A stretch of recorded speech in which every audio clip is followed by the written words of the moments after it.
வணக்கம் அனைத்து உறவுகளுக்கும். நாங்கள் அனைவரும் நலமாக இருப்போம். அதேபோல் நீங்களும் நலமாக இருப்பீங்கன்னு நம்புகிறோம்.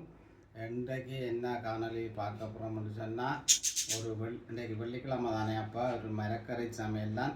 வித்தியாசமான சமையல், கறி சோறு இல்லாமலுக்கு வேறு விதமாக ஒரு வித்தியாசமான சமையலில் தான் பார்க்க போகிறோம். பாங்கோ இப்போ காணொலிக்கு என்ன காணொலின்னு சொன்னால், இன்றைக்கு புலா சாதம் தான் நாங்கள் செய்ய போகிறோம். தண்ணி கொதிக்கிட்டுது. இப்போ நாங்கள் அரிசியை போடுவோம். அரிசியை போட்டுட்டு பேருந்து தொடருவோம். இன்றைக்கு என்ன காணொலின்னு பார்த்தீங்கன்னா, இன்றைக்கு புலா சாதம் செய்ய போகிறோம். புலா சாதத்துக்கு தேவையான பொருட்கள்: தக்காளி பழம், உப்பில் அடுத்து நான் கழுவி வச்சுருக்கிறேன். உப்பில் எல்லாம் வந்து கத்தரிக்காயும் ஊற வச்சு உப்பில் ஊற வச்சு கழுவி வச்சுக்கிறேன். பூசணிக்காய், அடுவா பூசணிக்காய், பருப்பு கழுவி வச்சுருக்கிறேன். இங்கே போஞ்சி எடுத்துருக்கிறேன்.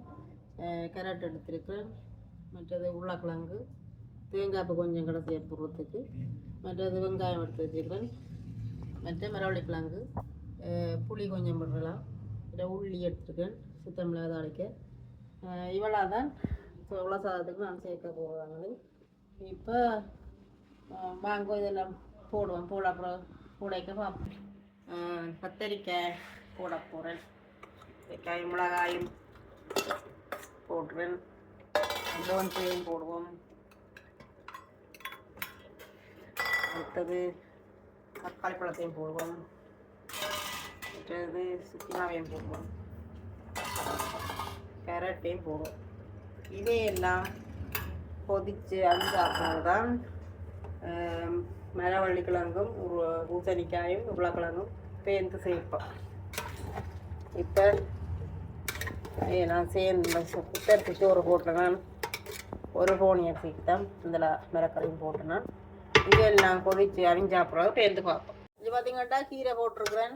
சின்ன சின்ன அரிஞ்சு இடி வச்சுக்கிறதான் வெட்டி போட்டுட்டேன். அதையும் போட்டு கிளறி விடுவோம். இதில் பார்த்திங்கன்னா பருப்பு, இந்த வெள்ளை நுரைக்காண்டி நான் அதுக்கு போட இல்லை. இந்த வெள்ளை நுரையை எடுத்து போட்டு தான் பருப்பு அவிஞ்சாப்புறம் இதுக்கு போட்டு சேர்க்க போகிறேன். இங்கே தாளித்து வச்சுருக்கிறேன். அது கடைசியாக போடுறதுக்காண்டி வச்சுருக்கிறேன். மற்றது பிறகு பார்ப்பேன் கொஞ்சம் தான். இந்த பருப்பு இந்த வெள்ளை நுரையை எடுக்கப்போம். எடுத்து விட்டுண்டா அது ரெண்டு பாட்டுக்கு அவிஞ்சிடும். பிறகு ஊற்றி சேர்க்கலாம். ப்ளஸ் ஊற்றோட கிளறி போட்டு தான் அந்த கொஞ்சம் வரும்.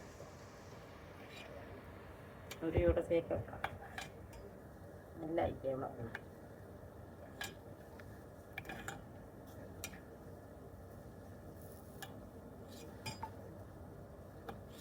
சரி. பிறகு பார்ப்போம் அவிஞ்சி பேருந்து போடுங்கன்னு பார்ப்போம். இப்போ பார்ப்போம். இந்த மரவள்ளிக்கிழங்கு, பூசணிக்காயும் மற்றது உருளைக்கிழங்கு போட்டு நாங்கள்லாம் எல்லாம் அவிஞ்சிட்டு வந்துட்டு 2ஆம் தரம் போட்டது. முதல் போட்டது கொஞ்சம் அரைப்பட்டது தான் இது போட்டு நாங்கள். அப்போ பூசணிக்காய் அவிஞ்சிட்டுது. அதுதான் நான் என்னெண்டா முதல் போட இல்லை. என்னெண்டா டக்கண்டா அவிக்கிற சாமான கடைசியாக போடும். அப்போ இது மரவள்ளிக்கிழங்கும் கொஞ்சம் கொஞ்சம் அவிய கிடக்கு. அது இப்போ தூள் போட்டு எல்லாமே தான் தூள் போட்டு பருப்பையும் போட்டி சேர்ந்து கொஞ்சம் குறைச்சி விட அது மரவள்ளிக்கிழங்கு அவிஞ்சிடும். முதல் போட்டால் எல்லாம் கரைஞ்சிடும் மரவள்ளிக்கிழங்கு பூசணிக்காய். அதுக்காண்டி தான் நான் கடைசியாக போட்டேன்னா. இப்போ முதல் கொஞ்சம் ஒரு போனி அரிசி தானே போட்டுலாம், குத்தரிசி. அதுக்கு ஒரு போனி அரிசிக்கு இப்போ வந்து முதல் இந்த கரண்டியாக ஒரு கரண்டி போட்டேன் நான். இப்போ மிரக்கரை சேர்த்துனாங்களானே. அப்போ கொஞ்சம் உப்பு சேர்க்கலாம். இப்போ கொஞ்சம் விழாம போட்டால் காணும். முதல் போட்டது ஒரு போனி ஒரு கரண்டி போட்டேன் நான். அப்போ இப்போ அரைக்கரண்டி போட்டுருக்கு காணும். இப்போ எல்லாம் கிளறி கறியை விட்டுருக்கு. இஞ்சால் பார்த்தீங்கன்னா பருப்பை அவிஞ்சிட்டு அப்புறம் இப்போ வச்சு நான் நல்லோ இந்த பருப்பை இங்கே போய் சேர்க்க போகிறேன். இதை நிப்பாட்டிட்டு இந்த பருப்பையும் சேர்த்து போட்டு சேர்த்து கிளறி வடிவாக இல்லாதவுடன் செய்கிற கிளறிட்டு இப்போ நாங்கள் என்ன செய்ய போகிறோம்னு சொன்னால், வச்சுருக்கிற புளியையும் இதை கொஞ்சம் பேசிட்டு அப்படி விட்டதானே. தக்காளி பழம் போட்டது தானே. தேசி புளி அந்த மாதிரி சொல்லிட்டு தக்காளி பழம் போட்டது தானே. இப்போ பழப்புளி விட போகும்.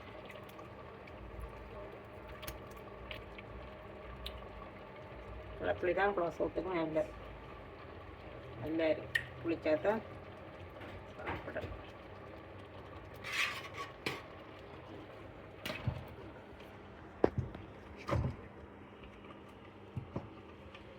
சோறு விட்டாச்சுது.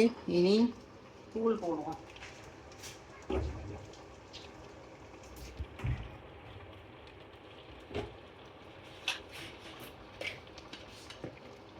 தூளை சேர்ப்போம். ஒரு கரண்டி, 2 கரண்டி, 3 கரண்டி கூட காணும். இதை சரி சாப்பிட மாட்டோம். சின்ன நோக்காண்டி தூள் விடுவோம். தூளெல்லாம் போட்டு இதெல்லாம் போட்டாச்சு. இதெல்லாம் காணும். பார்த்தீங்களா, ஒரு பவுன் அரிசிக்கு இவ்வளோ மரக்கரை போட்டு நாங்கள் எவ்வளோ போட்டு வந்துட்டுருக்கேன்னு பார்த்தீங்கன்னா அவ்வளோ எங்களுக்கு காணும்.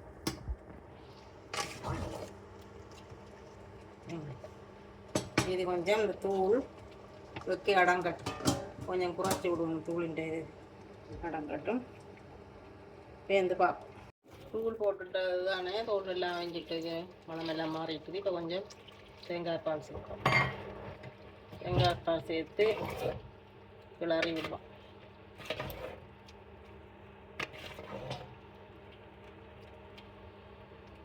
கிளறி விட்டுட்டு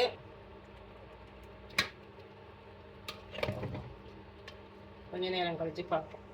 என்னென்னு பார்த்தீங்கன்னா குலசாதம் ரெடி ஆகிட்டுது. நாங்கள் தாளித்து வச்சதான தாளிப்பை ஆட் பண்ணணும். பண்ணிட்டு கிளறி விட்டுட்டு நல்ல வாசனை இருக்கும். அதோட இது பார்த்தீங்கன்னா அப்பளம் பொரித்து வச்சுருக்கிறேன். அப்பளத்தையும் கொஞ்சம் இதுக்கு முறிச்சு இப்படி முறிச்சு போடப்போம். போட்டால் சோறு சாப்பிடக்க அப்பளம் அந்த கறியோடு சேர்ந்து வெந்து நல்லா இருக்கும். திரும்பவும் சாப்பிடலாம். அதுக்கு சோறுக்க போட்டால் ஒரு வேறு லெவல் டேஸ்ட்டாக கொடுக்கும். எனக்கு நல்ல விருப்பம். அதனால் நான் போடுவேன்.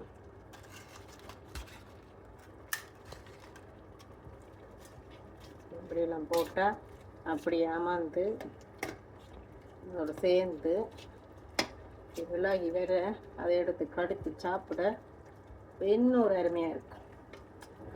அருமையாக இருக்கும். இப்போ குலசாதம் ரெடி. சேர்ந்து சிறிது நேரம் கழித்து பாப்பம் சாப்பிட. குலசாதம் இப்போ ரெடி ஆகிட்டது. நான் இங்கே போட்டு ஆற வச்சிருக்கிறேன். சுட சுட சாப்பிடலாதுன்னு ஆறுனா தான் நல்ல டேஸ்ட்டாக இருக்கும். இப்போ அவருக்கு தான் இப்போ கொடுக்க போகிறேன் இந்த சாப்பாட்டை.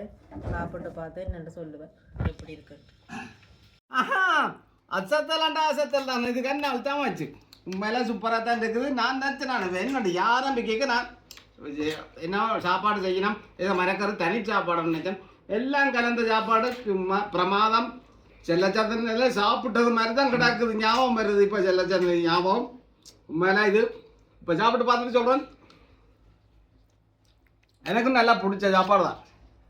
இருந்துட்டு வித்தியாசமாக இப்படி செய்யத்தான் போகணும். உண்மையிலே அப்பளம் பொரிச்சு ஊறுகாயும் கொஞ்சம் வச்சு சாப்பிட்டான். என்னத்த அசத்தலோ அசத்தலாக தான் இருக்கும். நடு ஒரு மாதிரி சாப்பிடக்கூடாது. வித்தியாசமாக மாற்றி பீத்தி எங்களோட சாப்பாடு விதம் விதமாக மாற்றலாம். ஒரே சாப்பாட்டை சாப்பிடக்கூடாது. அதை நினைவில் கொண்டு இப்போ சாப்பிட்ற சாப்பாடு எனக்கு சூப்பராக இருக்குது. இதோட நான் காணொலி ஏதாவது வந்து மீண்டும் இன்னொரு காணொலியாக வித்தியாசமான சமையலோட சந்திக்கும் வரை பாய்.